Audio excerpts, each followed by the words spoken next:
నీళ్లు లేక వ్యవసాయం చేయలేక దిగాలు పడ్డ రైతాంగానికి ఉపాధికి అవుపించింది కోళ్ల పెంపకం. కానీ గుడ్లు అమ్ముకోలేక, ఎగుమతి లేక దిగాలు పడ్డ కోళ్ల రైతుకు పెన్నిధి దొరికింది సర్కారీ పథకం. గుడ్ల పంపిణీకి అవకాశం ఆస్కారం ఉన్న గుడ్ల అవసరం గురించి ప్రచారం చేయాల్సిన పని పడింది. చేసేదెవరు? అండపిండ బ్రహ్మాండం ఆయన జీవితం. జీవనయానంలో గుడ్డు ప్రచారం కాదు, గుడ్డు ప్రచారమే జీవితం. బాలస్వామి కరణం గుడ్ల గురించి వ్యాకరణం. ఆయన కొత్త సమీకరణం. కొలెస్ట్రాల్కి ఒక నవీకరణం. వంటింటికి రారాజు గుడ్డని నామకరణం. బాలస్వామి గొడ్ల డాక్టరే, కానీ పిలుస్తారు గుడ్ల డాక్టర్ అని. గుడ్డు శాకాహారం అనే వశీకరణం.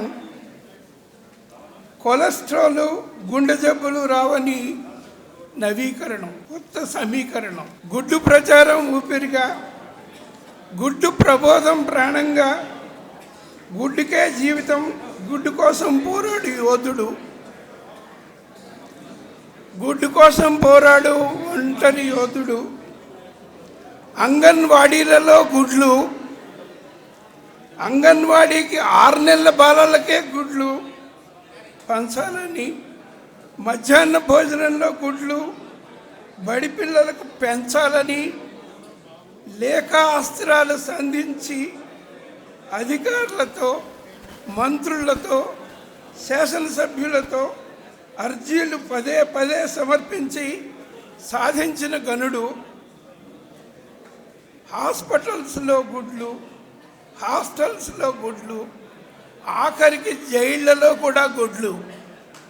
గుడ్లంటే గుడ్లే, గుడ్లే అందరికీ పంచాలి గుడ్లే.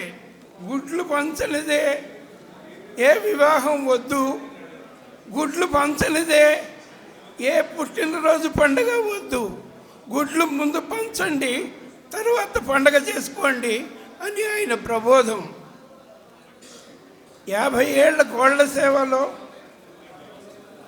180 గుడ్ల వినియోగం తెలంగాణలో, 108 గుడ్ల వినియోగం ఆంధ్రప్రదేశ్లో ప్రభుత్వ పథకాల సహాయంతో సాధించాడు ఆయన. శాకాహారం కోడిగుడ్డుని శాకాహారంగా భావించమని గాంధీ చెప్పిన వాదాన్ని, వివేకానంద గుడ్లు తిన్నాడని విశేష ప్రచారం క్యాలెండర్లు, డైరీలతో చేస్తాడు ఆయన.